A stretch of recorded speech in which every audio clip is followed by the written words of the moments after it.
ಕನ್ನಡದ ಖ್ಯಾತ ನಿರೂಪಕಿ, ಅದರಲ್ಲೂ ತಮ್ಮ ಕಂಠಸಿರಿಯ ಮೂಲಕ ಕನ್ನಡಿಗರ ಶಾಶ್ವತ ಸ್ಥಾನಮಾನವನ್ನ ಗಳಿಸಿದಂತಹ ನಿರೂಪಕಿ ಅಪರ್ಣಾ ಅವರು ನಮ್ಮನ್ನೆಲ್ಲ ಅಗಲಿದ್ದಾರೆ. ಅವರ ಕುರಿತಂತೆ ಅನೇಕ ವಿಚಾರಗಳನ್ನ ಒಂದೊಂದಾಗಿ ತಿಳಿಸ್ತಾ ಹೋಗ್ತೀವಿ. ಈಗಾಗಲೇ ಗಣ್ಯಾತಿ ಗಣ್ಯರು ಕಂಬನಿಯನ್ನ ಮಿಡಿತಾ ಇದ್ದಾರೆ. ಕುಟುಂಬಸ್ಥರ ಆಕ್ರಂದನ ಕೂಡ ಮುಗಿಲು ಮುಟ್ಟಿದೆ. ಅದರಲ್ಲೂ ಕನ್ನಡಿಗರು ಈ ಸಾವಿನ ಕುರಿತಂತೆ ಆಘಾತ ವ್ಯಕ್ತಪಡಿಸುವುದನ್ನ ಮುಂದುವರಿಸಿದ್ದಾರೆ. ಬದುಕಿನ ಪಯಣವನ್ನ ಮುಗಿಸಿದ್ದಾರೆ. ಅಪರ್ಣಾ ಮಾತು ನಿಲ್ಲಿಸಿ ಚಿರನಿದ್ರೆಗೆ ಅಪ್ಪಟ ಕನ್ನಡತಿ ಜಾರಿದ್ದಾರೆ. ಕನ್ನಡ ಕಿರುತೆರೆ ಲೋಕದ ಖ್ಯಾತ ನಿರೂಪಕಿಯಾಗಿದ್ರು. 3 ದಶಕಗಳ ಕಾಲ ಯಶಸ್ವಿಯಾಗಿ ನಿರೂಪಣೆಯನ್ನ ಮಾಡಿ ಶಾಶ್ವತವಾದಂತಹ ಸ್ಥಾನಮಾನವನ್ನ ಗಳಿಸಿದಂತಹ ಅಪರ್ಣಾ ಅವರು ಕ್ಯಾನ್ಸರ್ನಿಂದ ಬಳಲ್ತಾ ಇದ್ರು. ಸುದೀರ್ಘ 2 ವರ್ಷದಿಂದ ಕ್ಯಾನ್ಸರ್ ಜೊತೆಗಿನ ಸಂಘರ್ಷದಲ್ಲಿ ತಮ್ಮ ಬದುಕಿನ ಹೋರಾಟವನ್ನ ಮುಗಿಸಿದ್ದಾರೆ. ಹಾಗೂ ವಿಧಿಯ ಆಟದಂತೆ ನಿನ್ನೆ ರಾತ್ರಿ ಉಸಿರು ಚೆಲ್ಲಿದ್ದಾರೆ ಅನ್ನುವಂತಹ ಮಾಹಿತಿ ಕೂಡ ಲಭ್ಯ ಆಗಿದೆ. ಈಗಾಗಲೇ ಅವರ ಪಾರ್ಥಿವ ಶರೀರವನ್ನ ಬನಶಂಕರಿಯ ಸ್ವಗೃಹಕ್ಕೆ ತರಲಾಗಿದೆ. ಬೆಳಗ್ಗಿನಿಂದ ಕೂಡ ಅಪರ್ಣಾ ಅವರ ಅತ್ಯಾಪ್ತ ವಲಯದಲ್ಲಿ ಗುರುತಿಸಿಕೊಂಡವರು ಅಂತಿಮ ನಮನವನ್ನ ಸಲ್ಲಿಸ್ತಾ ಇದ್ದಾರೆ. ಪತ್ನಿಯ ಅಗಲಿಕೆಯಿಂದ ಪತಿ ಕೂಡ ತೀವ್ರ ದುಃಖ ತಪ್ತರಾಗಿದ್ದಾರೆ. ಈ ದುಃಖದಲ್ಲೂ ಕೂಡ ತಾನು ಎಂತಹ ಗಟ್ಟಿಗ ಅನ್ನೋದನ್ನ ಅವರ ಮಾತುಗಳಲ್ಲಿ ಹೇಳುವಂತಹ ಪ್ರಯತ್ನವನ್ನ ಮಾಡ್ತಾ ಇದ್ದಾರೆ. ಹಾಗೂ ಕಳೆದ ಕೆಲ ವರ್ಷಗಳಿಂದ ಅವರು ಮಾನಸಿಕವಾಗಿ ಹೇಗೆ ಸಿದ್ಧವಾಗಿದ್ರು, ಅಪರ್ಣಾ ಅವರು ಏನನ್ನ ಬಯಸ್ತಾ ಇದ್ರು, ಅಂದ್ರೆ ಸಾವಿನ ನಂತರ ನೀನೇನೇನು ಮಾಡಬೇಕು ಅನ್ನೋದನ್ನ ಪ್ರಾಬಬ್ಲಿ ಪತಿಗೆ ಹೇಳಿದ ಹಾಗೆ ಕಾಣಿಸ್ತಾ ಇದೆ. ಹೀಗಾಗಿ ಬಹಳ ಗಟ್ಟಿತನದಿಂದಲೇ ಅವರು ಮಾತಾಡ್ತಾ ಇದ್ದಾರೆ. ಅಪರ್ಣಾ ಅವರು ಕಂಡಂತಹ ಕನಸಿನ ಬಗ್ಗೆ ಮಾತಾಡ್ತಾ ಇದ್ದಾರೆ. ಅಪರ್ಣಾ ಅವರ ಜೊತೆಗೆ ಕಳೆದಂತಹ ಕ್ಷಣಗಳ ಬಗ್ಗೆ ಮಾತಾಡ್ತಾ ಇದ್ದಾರೆ. ಎಷ್ಟೇ ತನ್ನನ್ನು ತಾನು ಗಟ್ಟಿಗ ಅಂತ ಪ್ರೂವ್ ಮಾಡೋದಕ್ಕೆ ಹೊರಟರು ಕೂಡ ದುಃಖ ಉಮ್ಮಳಿಸಿ ಬರ್ತಾ ಇದ್ದಿದ್ದು ಕೂಡ ನಿನ್ನೆ ರಾತ್ರಿಯಿಂದ ನಾವು ಗಮನಿಸ್ತಾ ಇದ್ವಿ. ಆದರೆ ಸಾರ್ವಜನಿಕರಿಗೆ ಅಪರ್ಣಾ ಬಗ್ಗೆ ಹೇಳಬೇಕಾದ್ರೆ ಅವರ ದೃಢವಾದಂತಹ ಧ್ವನಿ, ನೋವಿನ ಧ್ವನಿ ಎಂಥವರಿಗೂ ಕೂಡ ಕಣ್ಣಂಚಲ್ಲಿ ನೀರು ತರಿಸುವಂತೆ ಇದೆ. ಅಪರ್ಣಾ ಅವರ ಶುದ್ಧ ಕನ್ನಡ, ಸ್ಪಷ್ಟ ಉಚ್ಚಾರಣೆ ಇಂದಿನ ಯುವ ಪೀಳಿಗೆಗೆ ಮಾತ್ರ ಅಲ್ಲ, ಕನ್ನಡ ಎಲ್ಲಿ ತನಕ ಇರುತ್ತೋ ಅಲ್ಲಿ ತನಕ ಅದೆಲ್ಲವೂ ಕೂಡ ಅನುಕರಣೀಯ ಅಂತ ಹೇಳಿದ್ರೆ ಅತಿಶಯೋಕ್ತಿ ಆಗೋದಿಲ್ಲ.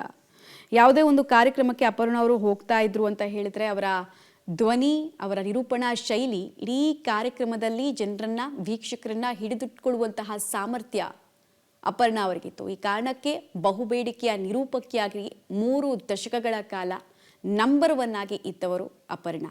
ಸರ್ಕಾರಿ ಕಾರ್ಯಕ್ರಮ, ಖಾಸಗಿ ಕಾರ್ಯಕ್ರಮ, ಯಾವುದೇ ಕಾರ್ಯಕ್ರಮ ಅಂದ್ರೂ ಪ್ರತಿಯೊಬ್ಬರ ಮೊದಲ ಆಯ್ಕೆ ಆಗಿರ್ತಾ ಇದ್ದಿತ್ತು ಅಪರ್ಣಾ. ಕಾರಣ ಅವರು ಆ ಕಾರ್ಯಕ್ರಮಕ್ಕೆ ಸಿದ್ಧವಾಗ್ತಾ ಇದ್ದಂತಹ ರೀತಿ. ಇನ್ನೊಂದು ಕಡೆಗೆ ಬೆಂಗಳೂರಿನ ಬನಶಂಕರಿ ನಿವಾಸದಲ್ಲಿ ಅಂತಿಮ ದರ್ಶನಕ್ಕೆ ವ್ಯವಸ್ಥೆಯನ್ನ ಕಲ್ಪಿಸಲಾಗಿದೆ. ಮಧ್ಯಾಹ್ನ 12 ಗಂಟೆ ತನಕ ಅಂತಿಮ ದರ್ಶನಕ್ಕೆ ಅವಕಾಶವನ್ನ ಮಾಡಿಕೊಡ್ಲಾಗತ್ತೆ. ಈಗಾಗಲೇ ನಾನು ಹೇಳ್ತಾ ಇದ್ದೆ, ಗಣ್ಯರು ಹಾಗೂ ಸಾರ್ವಜನಿಕರು ಅಪರ್ಣಾ ಅವರ ಅತ್ಯಾಪ್ತ ವಲಯದಲ್ಲಿ ಗುರುತಿಸಿಕೊಂಡವರು ಬೆಳಗಿನಿಂದ ಬರ್ತಾ ಇದ್ರು. ಇನ್ನೊಂದು ಕಡೆಗೆ ಸ್ಮಾರ್ತ ಬ್ರಾಹ್ಮಣ ಸಂಪ್ರದಾಯದಂತೆ ಅಂತ್ಯಕ್ರಿಯೆಯನ್ನ ನೆರವೇರಿಸೋದಕ್ಕೆ ಕುಟುಂಬಸ್ಥರು ತೀರ್ಮಾನಿಸಿದ್ದಾರೆ. ಜಾತಿಯಲ್ಲಿ ಬ್ರಾಹ್ಮಣರಾಗಿದ್ದರಿಂದ ಅದೇ ಸಂಪ್ರದಾಯದ ಪ್ರಕಾರ ಅಪರ್ಣಾ ಅವರನ್ನ ಬೀಳ್ಕೊಡುಗೆ ಕೊಡೋದಕ್ಕೆ ಅಂತ ಹೇಳಿ ಕುಟುಂಬಸ್ಥರು ನಿರ್ಧಾರವನ್ನ ಮಾಡಿದ್ದಾರೆ. ಅಪರ್ಣಾ ಅವರ ನಿರೂಪಣಾ ಚಾತಿಯ ಬಗ್ಗೆ ನಾನು ಹೇಳ್ತಾ ಇದ್ದೆ. ಒಂದು, ಅಪರ್ಣಾ ಅವರಿಗಿದ್ದಂತಹ ಬಹಳ ದೊಡ್ಡ ಶಕ್ತಿ ಅಂತ ಹೇಳಿದ್ರೆ ಅವರ ಸಾಮಾಜಿಕ ಪ್ರಜ್ಞೆ, ರಾಜಕೀಯ ಪ್ರಜ್ಞೆ, ಸಾಂಸ್ಕೃತಿಕ ಪ್ರಜ್ಞೆ. ಸೊ ಒಂದು ಕಾರ್ಯಕ್ರಮ ನಿರೂಪಣೆ ಮಾಡಬೇಕಾದ್ರೆ ಈ 3ರ ಪ್ರಜ್ಞೆ ಎಷ್ಟು ಪ್ರಾಮುಖ್ಯತೆಯನ್ನು ಪಡ್ಕೊಳ್ಳುತ್ತೆ, ಮಹತ್ವವನ್ನು ಪಡೆದುಕೊಳ್ಳುತ್ತೆ ಅನ್ನೋದಕ್ಕೆ ಅವರು ಇಡೀ ಕಾರ್ಯಕ್ರಮವನ್ನು ನಿಭಾಯಿಸ್ತಾ ಇದ್ದಂತಹ ರೀತಿ. ಯಾರೋ ಒಬ್ರು ಸಡನ್ ಆಗಿ ಬರ್ತಾರೆ ಕಾರ್ಯಕ್ರಮದ ವೇದಿಕೆಯಲ್ಲಿ, ಗೆಸ್ಟ್ ಲಿಸ್ಟಲ್ಲಿ ಇರಲ್ಲ ಅವ್ರ ಹೆಸರು, ಆದರೂ ಅವರ ಬಗ್ಗೆ ಜನರಿಗೆ ತಿಳಿಸಿಕೊಡುವಂತಹ ವಿವರಣೆಯ ತಾಕತ್ತಿದೆಯಲ್ಲ, ಅದು ಅಪರ್ಣಾ ಅವರನ್ನ ಬಯಸುವಂತೆ ಮಾಡ್ತಾ ಇತ್ತು. ಅಪರ್ಣಾ ಅವರು ಇವತ್ತು ನಮ್ಮ ಜೊತೆಗಿಲ್ಲ, ಬಟ್ ಅವರ ಕನ್ನಡ ನಾವು ಹೋದಲ್ಲೆಲ್ಲ ಹಿಂಬಾಲಿಸುತ್ತೆ. ಅವರ ಕನ್ನಡ ಬಗೆಗಿನ ಅಭಿಮಾನ ಹಾಗೂ ಹಿಡಿತ ನಮ್ಮನ್ನ ಸದಾ ಹಿಂಬಾಲಿಸುತ್ತೆ ಅಂದರೆ ಅದು ಅತಿಶಯೋಕ್ತಿ ಆಗೋದಿಲ್ಲ.